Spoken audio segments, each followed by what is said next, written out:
कल हमने लाइट का इंट्रोडक्शन पढ़ा था कि लाइट क्या होती है, लाइट का सोर्स क्या होता है, हम कैसे किसी चीज को देखते हैं, उसका मीडियम वगैरह सब चीजें। अच्छा, लाइट की स्पीड भी हमने पढ़ी थी 3 × 10⁸, इतना याद है ना? ठीक है। अब एक और चीज है, वो है light is a transverse wave. Transverse wave आपने 9th क्लास में पढ़ा होगा कि वेव्स जो है वो दो टाइप्स की होती है, एक है ट्रांसवर्स, दूसरा है लॉन्गिट्यूडनल। याद है लॉन्गिट्यूडनल वेव? अच्छा, ट्रांसवर्स वेव क्या होती है, लॉन्गिट्यूडनल वेव क्या होती है? देखो, ट्रांसवर्स वेव एक ऐसी वेव होती है जिसमें पार्टिकल्स परपेंडिकुलर वाइब्रेट करते हैं। किसके परपेंडिकुलर? वेव की डायरेक्शन के परपेंडिकुलर। मतलब ऐसे कुछ पार्टिकल्स है वो वाइब्रेट करते हैं, ठीक है, वेव चलती है आगे, ये मान लो वेव का डायरेक्शन है। पार्टिकल्स कैसे वाइब्रेट करते हैं? ऐसे ऊपर नीचे ऊपर नीचे ऊपर नीचे, ऐसे ऊपर नीचे ऊपर नीचे। वेव आगे जा रही है, पार्टिकल्स ऐसे ऊपर नीचे वाइब्रेशन कर रहे हैं। तो पार्टिकल्स जो वाइब्रेट करते हैं उनके और इस वेव की डायरेक्शन के बीच में एंगल कितना है? 90 डिग्री। याद रखा? तो जिस वेव में वाइब्रेशन ऑफ पार्टिकल्स और वेव की डायरेक्शन के बीच में एंगल 90 होगा, उसी को बोलते हैं ट्रांसवर्स वेव। याद रखा? तो अगर आपसे किसी ने पूछा ट्रांसवर्स वेव क्या होता है, एक ऐसी वेव जिसमें पार्टिकल्स वाइब्रेट करते हैं perpendicular to the direction of wave. ऐसे particles vibrate perpendicular to the direction of wave. जैसे मिसाल, मान लीजिए वेव जो है वो आगे जाती है, ठीक है, वेव आगे जाती है, तो पार्टिकल्स जो है वेव के वो ऐसे वाइब्रेट करते हैं, ऐसे ऐसे। याद रखा? इसी को बोलते हैं ट्रांसवर्स वेव। समझ में आया? जैसे मान लो ऐसे चलती है, ये वेव की डायरेक्शन है, ठीक है, ऐसे पार्टिकल्स वाइब्रेट करती है और वेव आगे चलती है ऐसे। याद रखा? इसी को हम बोलते हैं ट्रांसवर्स वेव। तो पार्टिकल्स कैसे वाइब्रेट करते हैं? परपेंडिकुलर। किसके परपेंडिकुलर? वेव की डायरेक्शन के परपेंडिकुलर। समझ में आया? अब दूसरी जो वेव है उसको बोलते हैं लॉन्गिट्यूडनल वेव। इसमें क्या होता है, पार्टिकल्स जो है वाइब्रेट करते हैं parallel to the direction of wave.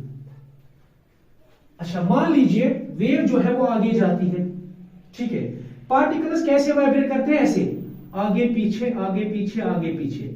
तो दोनों के बीच में डायरेक्शन कैसा है, एंगल कैसा है? पैरेलल। तो जब वाइब्रेशन ऑफ पार्टिकल्स और डायरेक्शन ऑफ वेव दोनों के बीच में एंगल 0 होगा, मतलब वो पैरेलल होंगे, उस वेव को बोलते हैं लॉन्गिट्यूडनल वेव। ये दोनों पैरेलल है ना, मतलब एंगल 0 है। याद रखा? ऐसी वेव को बोलते हैं लॉन्गिट्यूडनल वेव। जैसे मिसाल, मान लीजिए ये डायरेक्शन ऑफ वेव है, ऐसे वेव आगे जा रही है, तो पार्टिकल्स कैसे वाइब्रेट करते हैं? ऐसे ऐसे, ठीक है। लेकिन लॉन्गिट्यूडनल में क्या होता है, ट्रांसवर्स में क्या होता है, वेव आगे जा रही है, पार्टिकल्स ऐसे परपेंडिकुलर वाइब्रेट करते हैं। याद रखा? इसी को बोलते हैं ट्रांसवर्स वेव। तो वेव दो टाइप्स की होती है, एक है ट्रांसवर्स, एक है लॉन्गिट्यूडनल वेव। याद रखा? ट्रांसवर्स वेव क्या होती है, जिसमें पार्टिकल्स वाइब्रेट करते हैं perpendicular to the direction of wave, ठीक है। मान लीजिए वेव आगे जा रही है, पार्टिकल्स ऐसे वाइब्रेट करते हैं। ये मान लीजिए वेव की डायरेक्शन है, पार्टिकल्स ऐसे वाइब्रेट करते हैं, ऐसे, ठीक है। इसी तरह से लॉन्गिट्यूडनल वेव है। लॉन्गिट्यूडनल वेव क्या होती है, जिसमें पार्टिकल्स वाइब्रेट करते हैं मगर डायरेक्शन के पैरेलल। मान लीजिए ये वेव की डायरेक्शन है, वेव आगे जा रही है, पार्टिकल्स कैसे वाइब्रेट करते हैं? ऐसे ऐसे। तो दोनों के बीच में एंगल कितना है? ये पैरेलल है, एंगल 0 है, तो इसको बोलते हैं लॉन्गिट्यूडनल वेव। लॉन्गिट्यूडनल वेव की एग्जांपल कौन है? साउंड। ये आपने 9th में पढ़ा है, हमने नहीं पढ़ना था, बस इतना आपको याद रखना है, लाइट एक ट्रांसवर्स वेव है बस। इसकी एग्जांपल कौन है? लाइट। अब लॉन्गिट्यूडनल क्या होता है, ट्रांसवर्स क्या होता है, आपको नहीं पढ़ना, आपने 9th में पढ़ा है। आपने बस यहां याद रखना है, लाइट एक ट्रांसवर्स वेव है और साउंड क्या है? Longitudinal wave. लिखो इसको। उसके बाद एक और चीज है, वो है वेवलेंथ। लाइट की जो वेवलेंथ होती है ना, लाइट की, देखो सन से सिर्फ एक किस्म की लाइट नहीं आती है, बहुत सारे टाइप्स की लाइट आती है। जैसे अल्ट्रावायलेट है, जैसे इंफ्रारेड है, ठीक है, बहुत सारी आती है। उन्हीं लाइट्स में से एक लाइट है, वो है विजिबल लाइट। विजिबल लाइट वो लाइट है जिससे हम देखते हैं। मतलब यहां जो इस कमरे में लाइट है, वो कौन सी लाइट है? Visible light. बाहर जो आप लाइट देख रहे हो ना, ये आसपास, ये विजिबल लाइट है। इसी से हम चीजों को देखते हैं। तो हम अल्ट्रावायलेट की बात नहीं कर रहे, इंफ्रारेड की बात नहीं कर रहे, हम किसकी बात कर रहे हैं? विजिबल लाइट की। वो लाइट जो बाहर आपको दिखती है, जिससे आप चीजें देखते हो, इसी को बोलते हैं विजिबल लाइट। इसकी वेवलेंथ कितनी होती है? 400 नैनोमीटर से लेकर 700 नैनोमीटर तक, इतना याद रखा। ये इसकी वेवलेंथ है। तो अगर आपसे किसी ने कभी पूछा विजिबल लाइट की वेवलेंथ कितनी है, 400 नैनोमीटर से 700 नैनोमीटर तक, याद रखा। इसका मतलब यह है कि आप जो लाइट देखते हो यहां, सन से सिर्फ एक ही लाइट नहीं आती है, अल्ट्रावायलेट आती है, इंफ्रा, बहुत सारी रेज आती है। लेकिन हमें गर्ज किससे है? विजिबल से, जिससे हम चीजों को देखते हैं। आप बाहर निकलोगे कमरे से, वहां जो लाइट आपको दिखती है ना बाहर, उसको बोलते हैं विजिबल लाइट। यहां जो इस कमरे में लाइट है, विजिबल लाइट है, ठीक है, जिससे हम देखते हैं। इसी का जो वेवलेंथ है ना, इसकी जो वेवलेंथ है, वो है 400 नैनोमीटर से लेकर 700 नैनोमीटर तक। यहां से लेकर यहां तक इसकी वेवलेंथ होती है। ये हो गई वेवलेंथ की बात, ठीक है। उसके बाद बात करते हैं असली चीज की, वो है रिफ्लेक्शन। क्या है? Reflection of light. तकरीबन 80% एग्जाम्स में ये सवाल 10th क्लास के बोर्ड में आता है। 80% एग्जाम में कि रिफ्लेक्शन क्या होता है, उसके लॉज क्या है, कई बार आता है, याद रखा। इसीलिए इस सवाल को अब याद रखिए, ये काफी ज्यादा इंपॉर्टेंट है ये वाला सवाल। हालांकि है आसान, बट बहुत इंपॉर्टेंट है। समझ में आया? अब देखो रिफ्लेक्शन क्या होता है, बहुत आसान है। रिफ्लेक्शन का तो हमने इससे पहले भी पढ़ा हुआ है, the bouncing back of light. Bouncing back of light in the same medium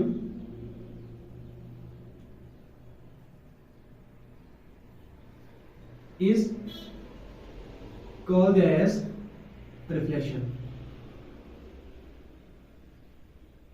आसान है, रिफ्लेक्शन ऑफ लाइट। इसका मतलब क्या है? इसका मतलब है बाउंसिंग बैक का मतलब वापस आना, ठीक है। जैसे मिसाल मान लो आपने एक बॉल उठाई, ये दीवार है, आपने यहां से दीवार पे बॉल मारी, जरा बताओ उस बॉल को क्या होगा? ये वापस आ जाएगी।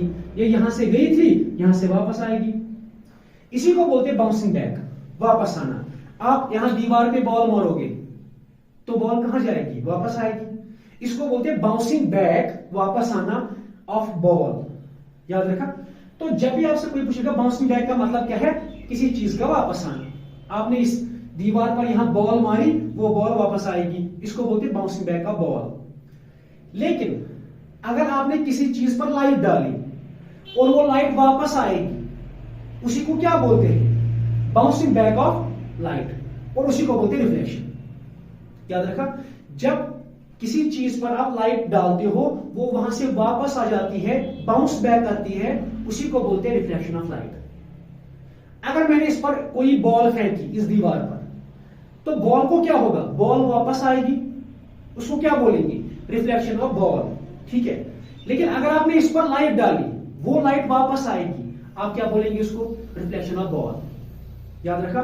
तो जब भी मिसाल के तौर पर ये कोई चीज है, आपने इस पर लाइट डाली, ये लाइट डाली, तो लाइट क्या होगी? बाउंस बैक, वापस आएगी। इसी को बोलते हैं रिफ्लेक्शन ऑफ लाइट, याद रखा। आपने यहां से लाइट डाली, वापस आएगी। तो जब भी आप किसी चीज पर लाइट डालेंगे, वो वहां से वापस आएगी, उसी को बोलते हैं reflection of light, bouncing back of light, यानी लाइट का वापस आना, ठीक है। इसको हम बोलते हैं रिफ्लेक्शन ऑफ लाइट। अगर आपने टेनिस बॉल यहां फेंकी, वो वापस आएगी, उसको क्या बोलेंगे? Reflection of tennis ball. लेकिन अगर लाइट जाएगी, वापस आएगी, उसको बोलते हैं reflection of tennis ball, reflection of light, ठीक है। अच्छा, ये हो गया रिफ्लेक्शन ऑफ लाइट। अब ये तो हमने इससे पहले भी पढ़ा था, कई सारे क्लासेस में पढ़ा है, याद रखा। तो जब भी आप किसी चीज पर लाइट डालते हो, वो लाइट वहां से वापस आती है, इसको बोलते हैं रिफ्लेक्शन ऑफ लाइट। ठीक, अब एक अहम चीज याद रखो, मान लो ये एक सरफेस है, कोई दीवार है, कोई भी चीज, इस पर लाइट पड़ती है, लाइट पड़ने के बाद क्या होता है, रिफ्लेक्ट, याद रखा। मान लीजिए इस दीवार पर लाइट पड़ी, ठीक है, ऐसे लाइट पड़ी, यहां से वापस आ गई, तो रिफ्लेक्शन कहां हुई, इस दीवार पे। तो जिस सरफेस पर रिफ्लेक्शन होती है उस सरफेस को बोलते हैं रिफ्लेक्टिंग सरफेस, याद रखा। मान लीजिए इस मार्कर पर लाइट पड़ी, वहां से वापस आ गई, तो ये मार्कर क्या है, रिफ्लेक्टिंग सरफेस। तो जिस सरफेस पर लाइट पड़ती है वहां से वापस आती है, उसको बोलते हैं रिफ्लेक्टिंग सरफेस। मिसाल, ये बोर्ड है, बोर्ड पर लाइट पड़ी, वहां से वापस आई, इस बोर्ड को क्या बोलेंगे, रिफ्लेक्टिंग सरफेस, क्योंकि इसी ने रिफ्लेक्शन कराया। आपने इस पर लाइट डाली, इसने उसको वापस भेजा, तो रिफ्लेक्शन किसने कराया, इसने, इसको बोलते हैं रिफ्लेक्टिंग सरफेस। समझ में आया। तो जो सरफेस, जिस सरफेस पर रिफ्लेक्शन होगा उसको बोलते हैं रिफ्लेक्टिंग सरफेस। ठीक, मान लीजिए आप की बुक है, बुक पे जब लाइट पड़ती है तो वहां से वापस जाती है, बुक को क्या बोलेंगे, रिफ्लेक्टिंग सरफेस। तो जहां रिफ्लेक्शन होती है, जिस सरफेस पर रिफ्लेक्शन होती है उसको बोलते हैं रिफ्लेक्टिंग सरफेस। मान लीजिए ये एक रिफ्लेक्टिंग सरफेस है, रिफ्लेक्टिंग सरफेस, ठीक है। जब आप एग्जाम में ये bouncing back of light in the same medium लिखोगे, रिफ्लेक्शन लिखोगे, तो उसके साथ ये डायग्राम बनाना बहुत जरूरी है, याद रखा। आपने क्या करना है, एक रिफ्लेक्टिंग सरफेस बनानी है। अब उस पर हमने क्या डाली, लाइट। जो लाइट हम डालते हैं ना किसी सरफेस पर, या किसी सरफेस पर जो लाइट पड़ती है उसको बोलते हैं इंसिडेंट लाइट, इंसिडेंट रे या इंसिडेंट लाइट, ठीक है। तो जो किसी सरफेस पर लाइट पड़ती है उसको क्या बोलते हैं, इंसिडेंट लाइट। तो अगर किसी ने पूछा आपसे इंसिडेंट लाइट क्या होती है, वो लाइट जो किसी सरफेस पर पड़ती है, ठीक है, उसको बोलते हैं इंसिडेंट लाइट। अब जब ये इस रिफ्लेक्टिव सरफेस पर ये लाइट पड़ेगी, उसके बाद क्या होगा, रिफ्लेक्ट हो जाएगी। समझ में आया। लेकिन यहां पे एक पॉइंट है, ये वाला, इसको बोलते हैं पॉइंट ऑफ इंसिडेंस। ये कौन सा पॉइंट है, जहां पे लाइट रिफ्लेक्टिंग सरफेस के साथ टच करती है। मान लीजिए ऐसे एक सरफेस है, इस पर हमने लाइट डाली, यहां पे, यहां, इधर, तो इस पॉइंट को क्या बोलेंगे, इसी को बोलते हैं पॉइंट ऑफ इंसिडेंस। याद रखा, जहां पे इंसिडेंट लाइट टच करती है, हिट करती है इस रिफ्लेक्टिंग सरफेस को। मिसाल, ये एक सरफेस है, आपने इस पर लाइट डाली, ये इंसिडेंट लाइट कहां पे पड़ी, यहां, इसको बोलते हैं पॉइंट ऑफ इंसिडेंस। तो इंसिडेंट लाइट जहां पे रिफ्लेक्टिंग सरफेस को टच करेगी उसी पॉइंट को बोलते हैं पॉइंट ऑफ इंसिडेंस, ठीक है। अब ये क्या करेगा, ये रिफ्लेक्ट हो जाएगी, ठीक है। जब भी लाइट रिफ्लेक्ट होती है ना, वो कहां से रिफ्लेक्ट होगी, देखो आप बताओगे ऐसे, इस तरह से। मान लीजिए ये रिफ्लेक्टिंग सरफेस है, आपने क्या किया, एक इंसिडेंट लाइट डाली। इंसिडेंट लाइट कौन होती है, जो लाइट किसी चीज पर पड़ती है, ठीक है। अब इसको रिफ्लेक्ट करना है, ये रिफ्लेक्ट हो जाएगी। आप बताओगे ये यहां से जाएगी, कोई बताएगा ये यहां से जाएगी, कोई बताएगा ये यहां से जाएगी। कहां से जाएगी हमें नहीं पता। तो ऐसा हो सकता है जब इंसिडेंट लाइट ऐसे पड़ी, उसके बाद ये रिफ्लेक्ट हो जाती है। रिफ्लेक्ट कहां से होगी, यहां से, यहां से, यहां से, कहां से होगी। रिफ्लेक्शन के लिए हम क्या करते हैं, एक लाइन डालते हैं, वरना गड़बड़ हो जाएगी।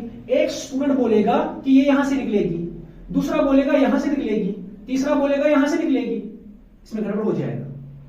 तो असल में कहां से निकलेगी वो समझने के लिए हम एक इमेजिनरी लाइन डालते हैं, उसको बोलते हैं नॉर्मल। क्या बोलते हैं, तो एक इमेजिनरी लाइन डालते हैं जिसका नाम नॉर्मल है, याद रखा। अगर आज के बाद किसी ने आपसे पूछा, बता ये नॉर्मल क्यों डालते हैं, ताकि हम रिफ्लेक्शन को समझ लें। रिफ्लेक्शन को आराम से समझने के लिए ये लाइट, हम ये लाइन जो है ये डालते हैं।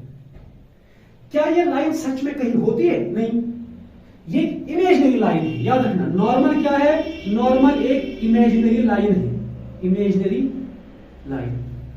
ठीक है, तो सच में तो लाइट होती है, सच में रिफ्लेक्टिंग सरफेस होती है, पॉइंट ऑफ इंसिडेंस होता है, मगर ये इमेजिनरी लाइन जो है ये सच में नहीं होती, ये एक इमेजिनरी लाइन है, इसका नाम ही इमेजिनरी लाइन है। ये हम क्यों डालते हैं? ताकि हम रिफ्लेक्शन को समझ लें, याद रखा, इसीलिए हम इसको डालते हैं। समझ में आया? ठीक है। अच्छा, इंसिडेंट रे ये नॉर्मल है, लेकिन इसका नाम नॉर्मल है। आप ये खास बात याद रखिए, नॉर्मल का मतलब होता है ये परपेंडिकुलर होती है at the point of incidence. आपने नॉर्मल हमेशा वहां डालना है जहां पे क्या होता है, पॉइंट ऑफ इंसिडेंस। और डालना कैसे है कि ये नॉर्मल इस रिफ्लेक्टिंग सरफेस के साथ 90 एंगल बनाना चाहिए। मिसाल के तौर पर ये मान लीजिए रिफ्लेक्टिंग सरफेस है, आप बताओगे हम ऐसे नॉर्मल डालेंगे, नहीं, नॉर्मल का एंगल रिफ्लेक्टिंग सरफेस के साथ हमेशा 90 होता है। तो जब भी आप नॉर्मल डालोगे आपने 90 डिग्री पे डालना है, इसीलिए इसका नाम नॉर्मल है, क्योंकि ये हमेशा किस पर पड़ता है, 90 डिग्री पर। याद रखा? तो आज के बाद जब भी कोई पूछेगा नॉर्मल कैसे डालना है, कहां पर डालना है, पॉइंट ऑफ इंसिडेंस पर डालना है। ठीक है, आपसे कोई पूछेगा ये इंसिडेंट रे है, मैं नॉर्मल यहां पे डालूंगा, नहीं, नॉर्मल कहां पर डालना है, पॉइंट ऑफ इंसिडेंस पर, यहां पर बराबर डालना है। याद रखा? उसके बाद क्या करना है, इंसिडेंट रे ऐसे आ गई, हमने नॉर्मल डाली, एक इमेजिनरी लाइन जो हम डालते हैं क्यों, रिफ्लेक्शन को समझने के लिए। अरे समझने के लिए तो कुछ भी डाल सकते हैं ना, अपनी आसानी के लिए है, वरना इसके बगैर भी हो सकता है, बट वो बड़ा मुश्किल हो जाता है समझना। तो इससे क्या होता है, आसान हो जाता है समझना रिफ्लेक्शन को। अच्छा, उसके बाद हम क्या करते हैं, लाइट को ऐसे रिफ्लेक्ट करते हैं। याद रखो, जो लाइट ऐसे निकलती है, ये इंसिडेंट रे है, ये रिफ्लेक्ट हो गई। जो लाइट रिफ्लेक्ट होने के बाद निकलती है उसको बोलते हैं रिफ्लेक्टेड रे या रिफ्लेक्टेड लाइट। इंसिडेंट लाइट कौन होती है, जो पड़ती है। रिफ्लेक्टेड रे कौन होती है, जो बाद में निकलती है वापस। ये बीच में क्या होता है, नॉर्मल। ये क्या होता है, इमेजिनरी लाइन। अच्छा, ये कहां पे पड़ता है, पॉइंट ऑफ इंसिडेंस पर। एंगल कितना बनाती है, 90 डिग्री। याद रखा? अच्छा, अब देखो एक चीज, आपको नहीं लगता यहां पे एक एंगल बनता है, नॉर्मल और इंसिडेंट रे के बीच में एक एंगल बनता है, उस एंगल को दिखाते हैं आई से, और इसका नाम है एंगल ऑफ इंसिडेंस। क्या नाम है, एंगल ऑफ इंसिडेंस। याद रखा? तो जब भी आपसे कोई पूछेगा एंगल आई क्या होता है, it is the angle between incident ray and normal. ठीक, अच्छा, अब यहां पे एक और एंगल बनता है, ये ऐसे एंगल बनता है, किनके बीच में, रिफ्लेक्टेड रे और नॉर्मल के बीच में। इसको दिखाते हैं आर से, और इसका नाम है एंगल ऑफ रिफ्लेक्शन।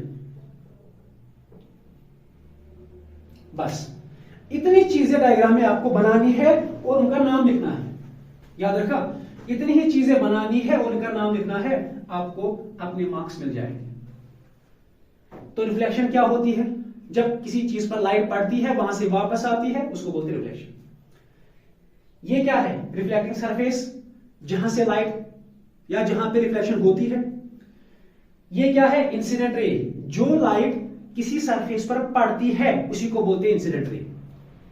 अच्छा, ये कौन सी लाइट है, जब वो वापस निकलती है ना, रिफ्लेक्ट होकर वापस निकलती है, उसी को बोलते हैं रिफ्लेक्टेड रे। मिसाल, ये मान लीजिए ये लाइट है, ये इस बोर्ड पर पड़ी, इसका नाम क्या है, इंसिडेंट रे। जब ये वापस रिफ्लेक्ट होकर निकलेगी, अब इसका नाम क्या है, रिफ्लेक्टेड रे। तो ये रिफ्लेक्टेड रे, ये इंसिडेंट रे। अच्छा, बीच में हमने क्या डाला है, एक नॉर्मल। नॉर्मल कैसे डालना पड़ता है, नॉर्मल हमेशा कैसा डालना है, 90 डिग्री पर, ऐसे। याद रखा? तो जब भी आप नॉर्मल डालोगे आपको ये ख्याल रखना है कि नॉर्मल का जो एंगल है किसके साथ, रिफ्लेक्टिंग सरफेस के साथ, वो कैसा होना चाहिए, 90। ठीक, अच्छा, नॉर्मल क्या सच में कोई लाइन होती है, नहीं, ये एक इमेजिनरी लाइन होती है। ठीक, एक एंगल बनता है इंसिडेंट रे और नॉर्मल के बीच में, उसका नाम क्या है, एंगल ऑफ इंसिडेंस। कैसे दिखाते हैं, आई से। एंगल ऑफ रिफ्लेक्शन क्या होता है? ये एक एंगल है नॉर्मल और रिफ्लेक्टेड रे के बीच में। कैसे दिखाते हैं? आर से। याद रखा, लिखो इसको। तो ये है रिफ्लेक्शन ऑफ लाइट। आपने ये याद रखना है और इसको डायग्राम्स की डायग्राम जो है ना वो बड़ी अहम है। याद रखा। और 80% एग्जामों में रिफ्लेक्शन का सवाल आया है। ठीक है, तो आपको याद रखना है कि रिफ्लेक्शन क्या होता है? जब किसी चीज पर लाइट पड़ती है वहां से वापस आती है। रिफ्लेक्टिंग सरफेस क्या होता है? जिस पर लाइट पड़ती है वहां से वापस आती है, उस सरफेस को बोलते हैं रिफ्लेक्टिंग सरफेस, मतलब जो रिफ्लेक्शन करवाती है।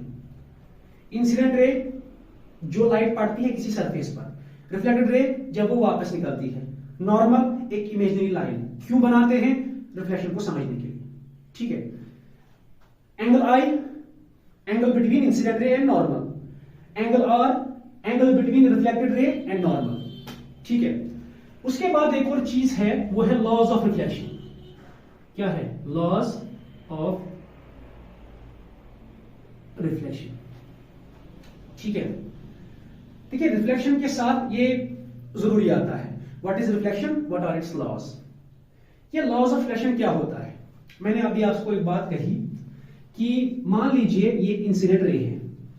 ठीक है, ये नॉर्मल हमने डाला परपेंडिकुलर। अब मसला यह है कि ये इंसिडेंट रे जब वापस जाएगी कहां से जाएगी? ये यहां से जाएगी, यहां से जाएगी, यहां से जाएगी, यहां से जाएगी, कहां से जाएगी? ठीक है, ये तो मसला है। एक स्टूडेंट बोलेगा कि यहां से जाएगी, दूसरा बोलेगा यहां से जाएगी, तीसरा बोलेगा यहां से जाएगी। तो ये मसला बन जाएगा कि रिफ्लेक्टेड रे अगर निकलेगी तो कहां से निकलेगी? इसके लिए दो कानून बनाए गए।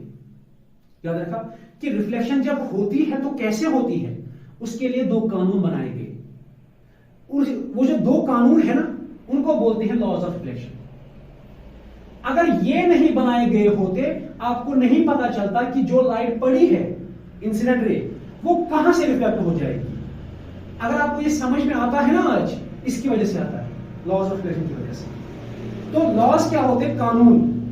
तो रिफ्लेक्शन कैसे होती है, किस तरह से होती है, कहां से होती है, इसको समझने के लिए दो लॉज दिए गए हैं, उनको बोलते हैं लॉज ऑफ रिफ्लेक्शन। ठीक है, उसमें से पहला लॉ क्या है? देखो पहला लॉ क्या है, वो आपने 8th में भी पढ़ा होगा। पहला, angle of incidence is equal to angle of reflection, मतलब angle I is equal to angle R. पहला लॉ है, याद रखना। तो जब भी आपसे कोई पूछेगा बता दो लॉज जो रिफ्लेक्शन के हैं वो क्या है, उनमें से पहला लॉ है angle I is equal to angle R. इसी लॉ से सारे मसले खत्म। देखो कैसे, आपको ये छोटा सा लॉ लगता है लेकिन ये बहुत बड़ा लॉ है, इसी से सारे मसले खत्म हो जाते हैं। देखो कैसे, मान लो ये रिफ्लेक्टिंग सरफेस है, ये है इंसिडेंट रे। ठीक है, आपने डाला है एक नॉर्मल। अब जब ये इस पर पड़ेगा उसके बाद क्या होगा? रिफ्लेक्शन, ये रिफ्लेक्ट हो जाएगी। ठीक है, जब ये रिफ्लेक्ट होती है तो कैसे होती है?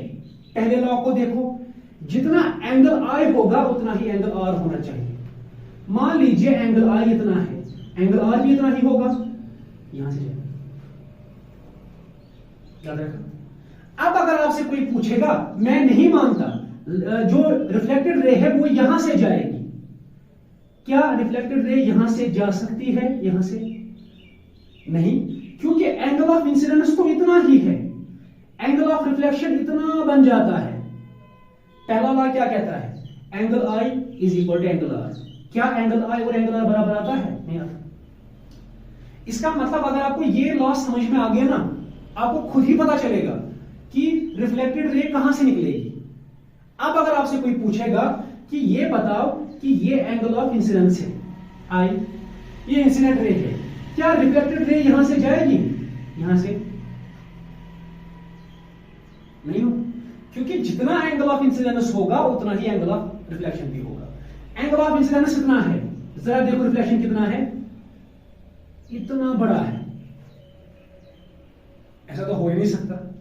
इसका मतलब ये दो बराबर नहीं है। जब ये बराबर नहीं है तो लॉ एप्लीकेबल नहीं है। इसका मतलब यहां से रिफ्लेक्शन बिल्कुल भी नहीं होगी। अब कैसे होगी फिर? क्या ऐसे होगी? ऐसे। अब लॉ देखो, एंगल आई कितना होना चाहिए? एंगल आर के बराबर। एंगल आई इतना है, एंगल आर इतना ही है। क्या ये दोनों एंगल बराबर है? नहीं है।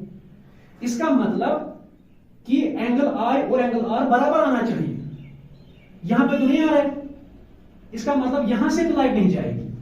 अब अगर कोई भी आपसे ये सवाल कभी पूछेगा, बताओ ये लाइट जो है ये कहां से निकलेगी, आपको देखना है एंगल आई इतना है, एंगल आर भी इतना ही होगा, तकरीबन यहां से जाएगा। तो जितना एंगल आई है उतना ही एंगल आर भी है। याद रखना, इस लॉ ने ये सारा मसला क्लियर कर दिया। ठीक है, हमें लगता है बहुत छोटा लॉ है, angle I is equal to angle R, लेकिन है बहुत बड़ा लॉ। इसने ये सारे कंफ्यूजन दूर कर दिए।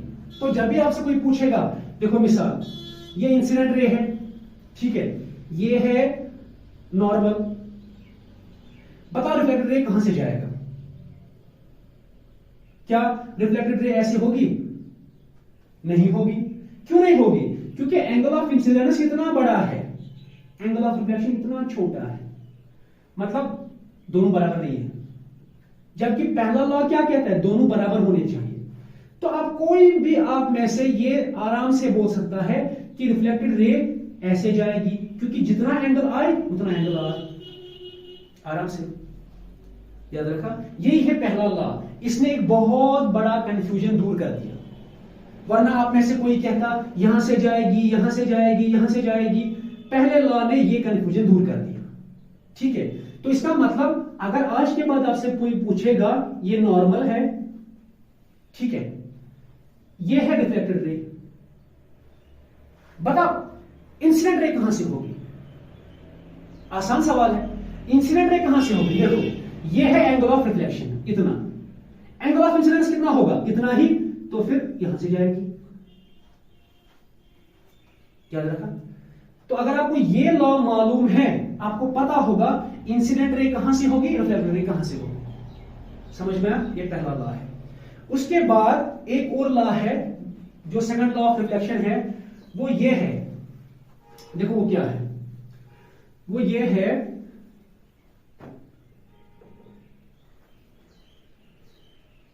The incident ray reflected ray and normal lie in the same plane। ये दूसरा लॉ है। इसका मतलब क्या है? देखो इसका मतलब क्या है? इसका मतलब ये है कि मान लो ये एक रिफ्लेक्टिंग सरफेस है, ये इंसिडेंट रे है, ये नॉर्मल है। रिफ्लेक्टेड रे कहां से जाएगी? ये सवाल है, जरा बताओ कहां से जाएगी? आप बताओगे यहां से जाएगी, क्योंकि एंगल ऑफ इंसिडेंस जितना होगा उतना ही एंगल ऑफ रिफ्लेक्शन भी होगा। मान लो एंगल ऑफ इंसिडेंस है 30, एंगल ऑफ रिफ्लेक्शन भी होना चाहिए 30। ठीक है, अब किसी ने आपसे पूछा, ठीक है मैं एंगल ऑफ रिफ्लेक्शन भी 30 बनाऊंगा, मगर जो एंगल ऑफ जो इंसिडेंट रे है वो यहां से निकालूंगा, नॉर्मल के साथ एंगल 30 ही रखूंगा, मगर निकालूंगा यहां से। अब बताओ क्या बोलोगे? एंगल तो सेम है, angle of incidence 30, angle of reflection 30, मगर निकाल कहां से रहा है? बोर्ड से बाहर, यहां से। क्या बताओगे? या किसी ने आपसे पूछा, आप में से किसी ने एग्जाम में लिखा, देखो कैसे रिफ्लेक्शन लिखना था, आपने क्या किया? आपने ये बना दी रिफ्लेक्टिंग सरफेस, इंसिडेंट रे डाली, नॉर्मल डाली, एंगल ऑफ इंसिडेंस है 40। जरा बताओ एंगल ऑफ रिफ्लेक्शन कितना होगा? 40। एग्जाम में आपने रिफ्लेक्टेड रे बनाई नहीं, आपको सर ने पूछा कि बताओ ये रिफ्लेक्टेड रे कहां से है, आपने क्यों नहीं बनाई? आप ये जवाब बताओगे, सर मैंने बनाई, वो पता है कहां से है? वो बोर्ड के पीछे से है या पेपर के पीछे से निकली। ये 40 डिग्री यहां थी, वहां पे भी मैंने 40 डिग्री बनाया, वो पेपर के पीछे चली गई। अरे ऐसा हो सकता है क्या कि लाइट जो है इंसिडेंट रे पेपर के पीछे से चली गई? गवर्नर आज है क्या? ऐसा थोड़ी है। देखो इसका मतलब यहां मान लो, यहां मैंने आपसे कहा इंसिडेंट रे है, नॉर्मल है, रिफ्लेक्टेड रे कितना एंगल बनाएगी नॉर्मल के साथ? 40। मान लो उसने 40 बना लिया मगर चली गई यहां से, आप क्या करोगे? ये मसला हो गया। कोई बताएगा नहीं मैं यहां से नहीं निकालूंगा उसको, 40 डिग्री एंगल के साथ पीछे से निकालूंगा। कोई वहां से निकालेगा 40 के साथ, कोई यहां से, ये गड़बड़ हो जाएगा।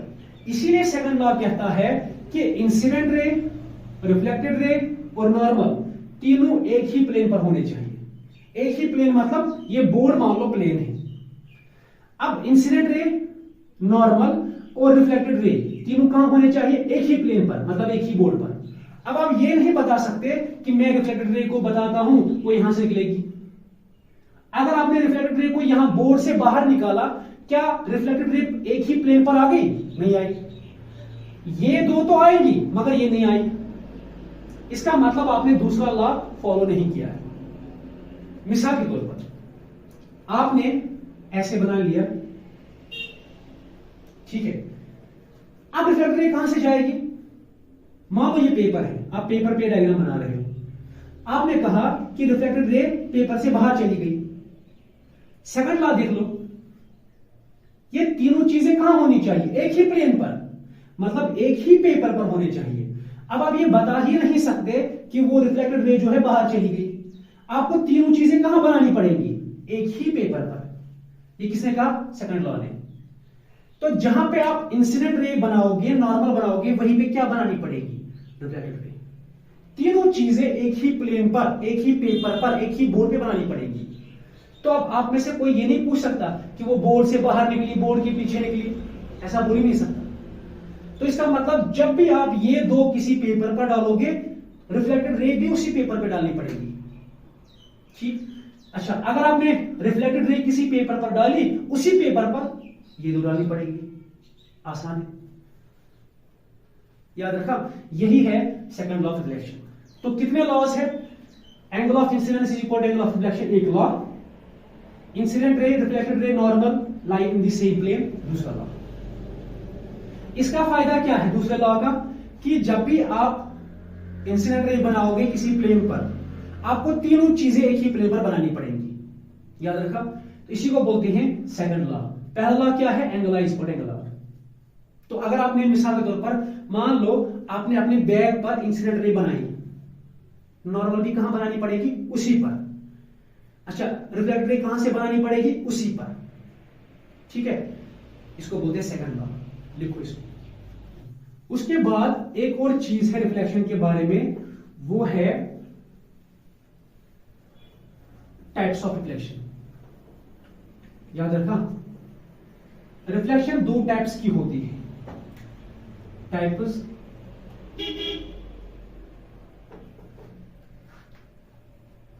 कितने टाइप्स की होती है? दो टाइप्स की। एक को बोलते हैं रेगुलर, दूसरे को बोलते हैं इरेगुलर, या इसी का दूसरा नाम है डिफ्यूज्ड। तो जब भी आपसे कोई पूछेगा बताओ रिफ्लेक्शन कितने टाइप्स का है? दो टाइप्स का है, एक है रेगुलर, एक है डिफ्यूजन।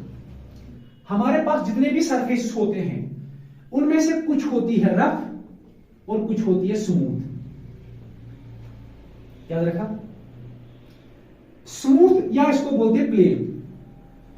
ठीक है, स्मूथ क्या होती है? जिसमें कोई इरेगुलरिटी नहीं है, ऐसे प्लेन है, इसमें कहीं पे कोई इरेगुलरिटी नहीं है। जैसे रफ सरफेस है। रफ सरफेस कैसी होती है? कभी ऊपर, कभी नीचे, कभी ऐसे, कभी ऐसे, कभी ऐसे। इसको बोलते हैं इरेगुलर सरफेस। याद रखा।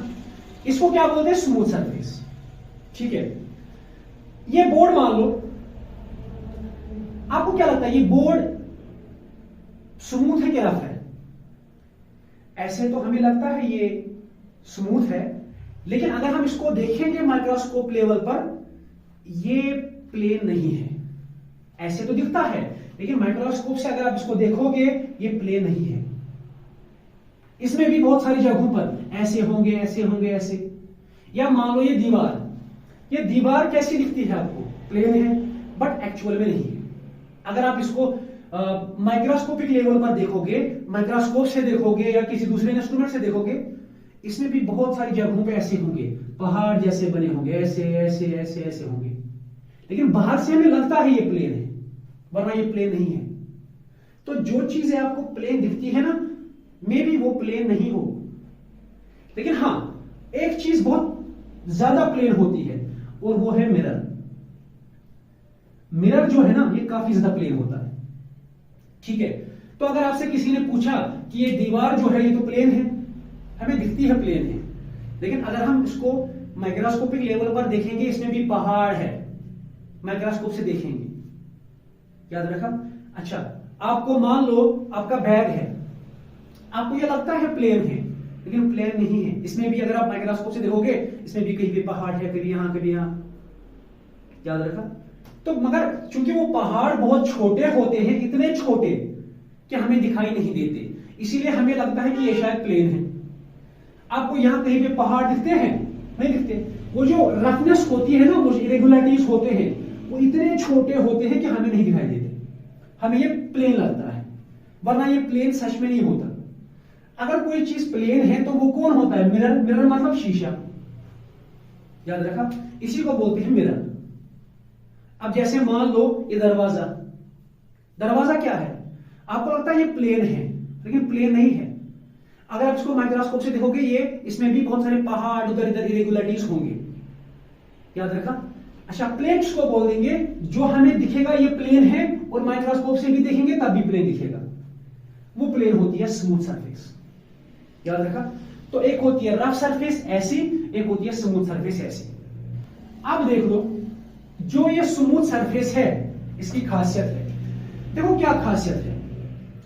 इस पर मान लो आपने ऐसे लाइट डाली, इस तरह से, इस पैटर्न में, ठीक है। जब लाइट डाली ना आपने, अब ये रिफ्लेक्ट हो जाएगी, ये रिफ्लेक्ट भी इसी पैटर्न में हो जाती है। जिस पैटर्न में आपने लाइट डाली, उसी पैटर्न में लाइट रिफ्लेक्ट भी होती है। ये प्लेन या स्मूथ सरफेस की खासियत है। जिस पैटर्न में लाइट डाली, उसी पैटर्न में लाइट वापस जाती है। अच्छा, ये रेगुलर सरफेस की क्या खासियत है? देखो इसकी क्या खासियत है। ये मान लो ये है, ठीक है। आप जिस पैटर्न में लाइट डालते हो ना, ठीक है, उसी पैटर्न में लाइट वापस नहीं जाती, याद रखा। तो जिस पैटर्न में आपने लाइट डाली थी, उस पैटर्न में लाइट वापस नहीं जाती। यह है इरेगुलर सरफेस, ठीक है। स्मूथ सरफेस की खासियत क्या है? जिस पैटर्न में आपने लाइट डाली, उसी पैटर्न में वापस जाती है। इरेगुलर सरफेस की क्या खासियत है? जिस पैटर्न में लाइट जाती है, उसी में वापस नहीं आती, याद रखा। ये स्मूथ, ये रफ। अच्छा, वो रिफ्लेक्शन जो स्मूथ सरफेस पे होती है, उसको बोलते हैं रेगुलर रिफ्लेक्शन। वो रिफ्लेक्शन जो रफ सरफेस पर होती है, उसको क्या बोलते हैं? Irregular reflection. हो गया। अच्छा, इसमें पैटर्न कैसा बनता है? जैसे पहले होता है वैसे ही लास्ट में, उसमें क्या होता है? डिफरेंट पैटर्न, याद रखा। अच्छा, इसका मतलब इसमें सेम पैटर्न बनता है, इसमें क्या बनता है? डिफरेंट पैटर्न, याद रखा। ये है रेगुलर और इरेगुलर रिफ्लेक्शन के बीच में डिफरेंसेस। पहली चीज, ये कौन सी रिफ्लेक्शन है? जो स्मूथ सरफेस पर होती है। इसमें पैटर्न कैसा बनता है? सेम, जैसे पहले वैसे लास्ट में भी। अच्छा, इरेगुलर या डिफ्यूजिव रिफ्लेक्शन क्या होती है? ये वो रिफ्लेक्शन है जो रफ सरफेस पर होती है। अच्छा, पैटर्न कैसा? डिफरेंट। ये समझ में आया? ये है रेगुलर और ये है इरेगुलर।